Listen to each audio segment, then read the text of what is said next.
Convidamos o senhor Gustavo Ponte, da EPE, para a sua apresentação. Boa tarde a todos, eu sou Gustavo Ponte, da empresa de pesquisa energética. Queria inicialmente agradecer o convite do pessoal da FRG, os colegas do CPQD também que apoiaram nessa organização. E, bom, vou compartilhar com vocês aqui alguns estudos que nós temos feito na EPE sobre sistemas de armazenamento em geral. Bom, primeiramente falando sobre a EPE, quem é a EPE?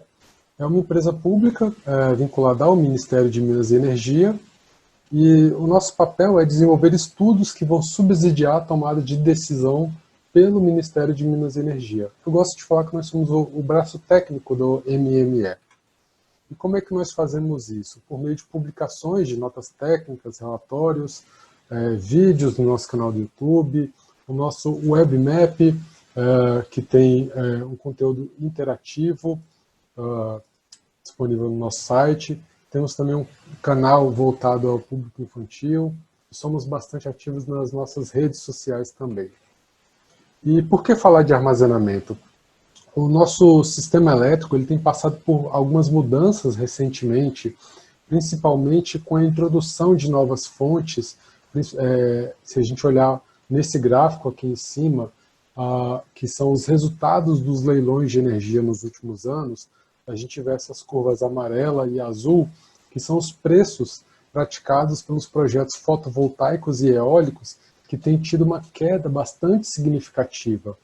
E se a gente olha o resultado do Plano Decenal de Energia 2029, publicado no ano passado, a gente vê, comparando as matrizes atuais e a projetada para 2029, a gente pode reparar que as hidrelétricas tendem a perder participação na matriz, abrindo espaço principalmente para eólica e solar, né?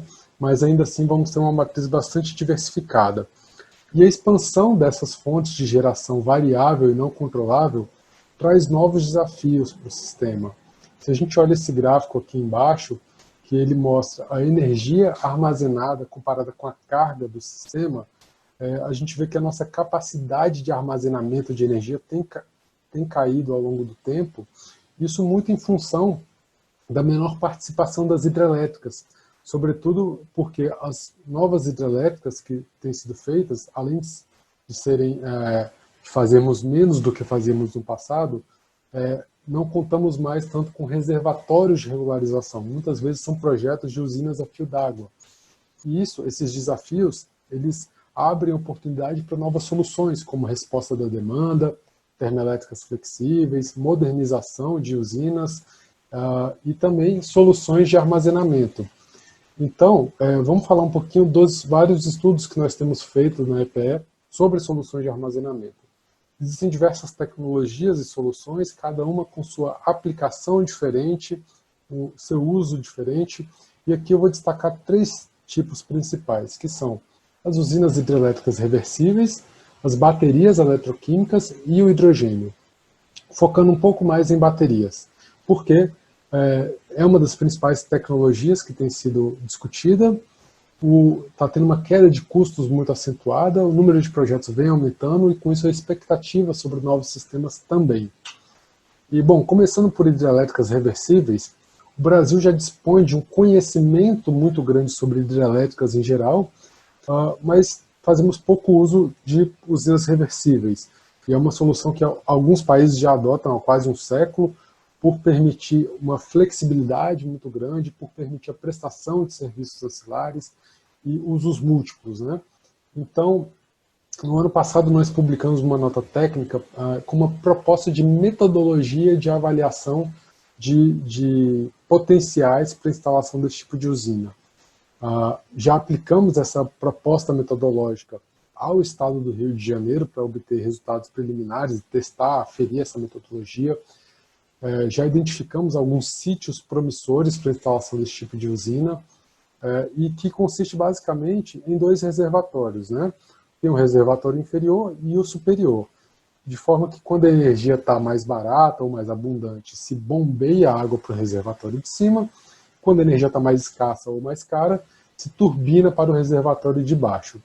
E também recentemente disponibilizamos a ferramenta GEL-UHR, no nosso site, que é um software baseado em sistema GIS, que a partir de um modelo digital de elevação, ele já consegue processar e identificar possíveis locais aptos à instalação dessas usinas.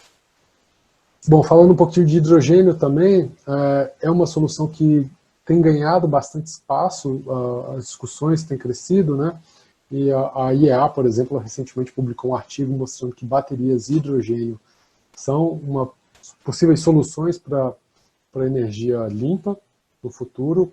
A Alemanha recentemente publicou a sua estratégia nacional do hidrogênio. Isso muito em função da queda de custos que se espera, e aqui a própria Agência Internacional diz isso, né, que o custo de produção de hidrogênio tende a cair no mundo nos próximos anos, né? E no Brasil, qual que seria essa discussão? No PNE 2050, que está em consulta pública nesse momento, nós colocamos o hidrogênio como uma tecnologia disruptiva com potencial de transformação no mercado e também com possíveis usos interessantes para o nosso mercado, né? E mais recentemente teve também um webinar promovido pelo GE0, que nós detalhamos um pouco mais a nossa visão sobre o hidrogênio.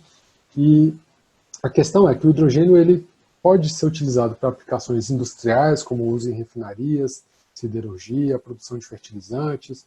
Ele tem sido muito discutido como uma possível solução para descarbonização, principalmente em matrizes ainda muito dependentes de combustíveis fósseis, mas ele serve também como uma solução de armazenamento, por isso que a gente está trazendo ele aqui. E a discussão também, outra discussão importante, são as diferentes cores, diferentes rotas tecnológicas de produção de hidrogênio. Existe o hidrogênio chamado cinza, azul, branco, e o que mais tem sido discutido é o verde, que é aquele hidrogênio produzido a partir de fontes renováveis, né? E muito ligado a essa estratégia de descarbonização que vem sendo discutida por alguns países. E aqui para o Brasil, a nossa preocupação é que, no âmbito da discussão da modernização do setor elétrico, algo que nós temos colocado com bastante frequência é a importância da neutralidade tecnológica, de não definirmos tecnologia A ou B, e sim definir requisitos que o sistema precisa e, a partir daí, buscar soluções capazes de atender esses requisitos. E o hidrogênio ele possui uma série de sinergias possíveis com outras tecnologias. Nesse sentido de descarbonização, por exemplo, já se fala bastante da produção de hidrogênio junto a eólicas offshore, por exemplo, e aí abrindo espaço para um mercado internacional. Então existe esse possível uso de produzir hidrogênio no Brasil, por exemplo, nessas eólicas que ainda estamos estudando, offshore, e exportá-lo para outros mercados que demandam essa descarbonização maior, né? Mas o recado que fica é que temos que ficar atentos a possíveis trancamentos tecnológicos e não definir de antemão uma determinada rota ou tecnologia e deixando passar eventualmente outras rotas e tecnologias que podem também ser interessantes para o país. E agora sim, falando de baterias, é o que mais tem ganhado espaço nas discussões, né, sobre quando a gente fala de armazenamento em geral, e muito em função das suas qualidades. As baterias eletroquímicas, elas têm uma capacidade de armazenamento relevante, uma densidade de armazenamento interessante, né? Ocupa pouco espaço em função do que ela é capaz. Ela tem uma velocidade de resposta muito interessante, e isso abre espaço para seu uso em serviços ancilares, por exemplo. Elas são modulares, você consegue expandir também e levar de um lado para o outro, ocupam pouco espaço, enfim, elas são muito versáteis, elas servem para muitas aplicações, e a gente discutiu um pouco essas aplicações numa nota técnica publicada no ano passado, e o que isso impacta no planejamento energético. Então eu vou falar um pouquinho do que nós discutimos nessa nota técnica. Bom, soluções de bateria têm ganhado toda essa importância, porque o número de instalações tem crescido bastante, como eu coloquei anteriormente, e nesse gráfico aqui da Agência Internacional a gente vê que o número total cresce, e cresce principalmente o número de instalações chamadas behind the meter, ou seja, instaladas ali já no consumidor final, atrás do seu medidor. são aplicações descentralizadas. E também outro impulsionador desse mercado é o mercado de veículos elétricos, que tem crescido e tende a continuar crescendo no mundo, e sobretudo porque ele fomenta o mercado de baterias de íons de lítio. Então isso, por um lado, ajuda a baratear as baterias, e por outro, uma segunda vantagem é que as baterias automotivas, elas podem ter uma segunda vida em aplicações elétricas. Aquela bateria que já não serve mais para um veículo elétrico, ela pode ainda ter uma vida útil considerável para aplicações eletroenergéticas propriamente ditas, né? E, bom, as expectativas são que sistemas de armazenamento como um todo tendem a continuar crescendo. Esse gráfico aqui da Bloomberg mostra isso, né, que considerando as usinas hidrelétricas reversíveis, que hoje são a principal forma de armazenamento, outras tecnologias tendem a ganhar bastante espaço, e isso muito em função da queda de custos das baterias de íons de lítio, principalmente. Já caiu bastante esse custo e tende a continuar caindo, o que mostra a importância que essa tecnologia deve ter no futuro. E no Brasil, o que nós temos até o momento?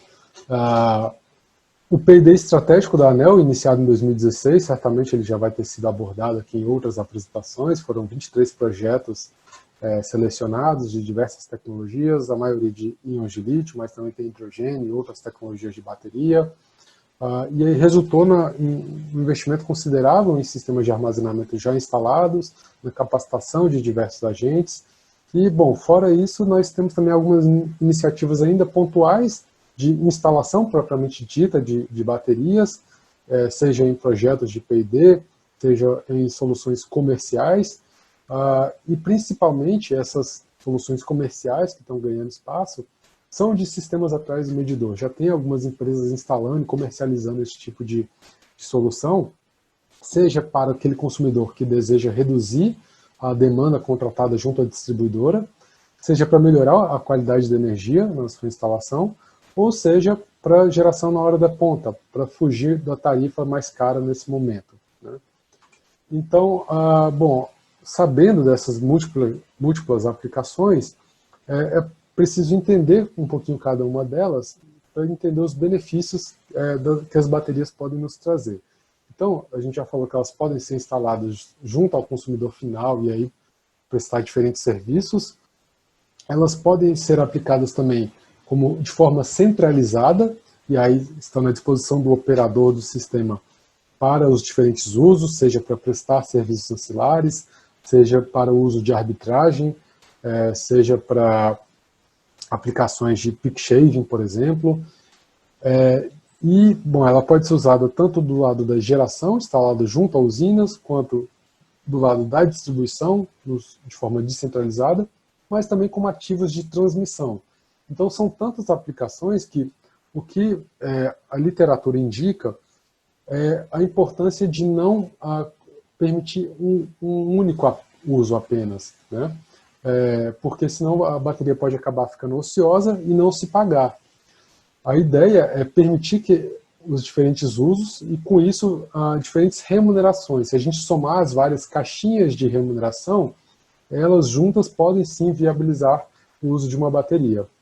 E aí, falando dessas várias aplicações, né, peak shaving eu já falei, que é reduzir a demanda líquida para a distribuidora ou para o operador do sistema e aliviar o sistema no momento de maior demanda. Pode ser instalado junto a uma usina, e aí, falando de eólica e solar, por exemplo, essa usina vai estar fornecendo uma energia mais flat, mais constante, usada para arbitragem, né? Ou seja, armazena energia quando ela está barata e descarrega quando ela está cara. E aí eu chamo a atenção aqui para o PLD horário, que vai entrar para valer no ano que vem, 2021. Mas já temos aqui o preço sombra. Eu trouxe aqui esse gráfico de 2018, ele está um pouquinho defasado de propósito, porque em 2018 a gente teve variações acentuadas do preço sombra ao longo do dia, que abre espaço para arbitragem, mas ele tem sido menos volátil recentemente, o preço horário. Bom, as baterias como alternativa para a expansão do sistema de transmissão, aqui um exemplo do litoral norte de São Paulo, que a CETEP tem estudado para atender uma demanda que é muito alta, mas por um período muito curto, e ao invés de expandir um sistema que demandaria mais tempo, né, mas seria uma solução mais robusta. A bateria entra ali como uma solução mais emergencial e não deixa de ser uma mitigação de restrição elétrica no curto prazo, porque ela pode ser instalada muito rápido e, resolvido o problema, ela pode ser levada para outro lugar também. Serviços ancilares, como eu comentei anteriormente, né, isso já acontece em alguns mercados, as baterias já são usadas para esse tipo de serviço, e não só para serviços ancilares, mas como também para aumento da participação das renováveis. E aqui tem 2 estudos recentes interessantes que abordam esses usos. E isso pode ser feito até de forma descentralizada. Aquela bateria instalada junto ao consumidor final, ela pode ser usada por um agregador, formando uma usina virtual, e esse agregador fornecer serviços para a rede. E um uso que a gente já enxerga, uma aplicação mais imediata, são os chamados sistemas isolados. Hoje a gente tem ali cerca de 270 localidades na região, principalmente na região norte, que não estão conectadas ao sistema elétrico, por razões técnicas ou econômicas, e que por isso contam com usinas locais, quase sempre a diesel. É uma geração bastante cara, o que abre espaço para novas soluções. E a gente já fez uma série de estudos na EPE mostrando que sistemas híbridos combinando geradores a diesel, sistemas fotovoltaicos e baterias, eles já se mostram bastante competitivos, sobretudo se comparado a essa geração a diesel convencional, que ainda é bastante cara. Então a gente já enxerga essa viabilidade para sistemas isolados para as baterias. E falando um pouquinho de baterias atrás do medidor, no PDE 2029 nós fizemos algumas sensibilidades, análises de viabilidade,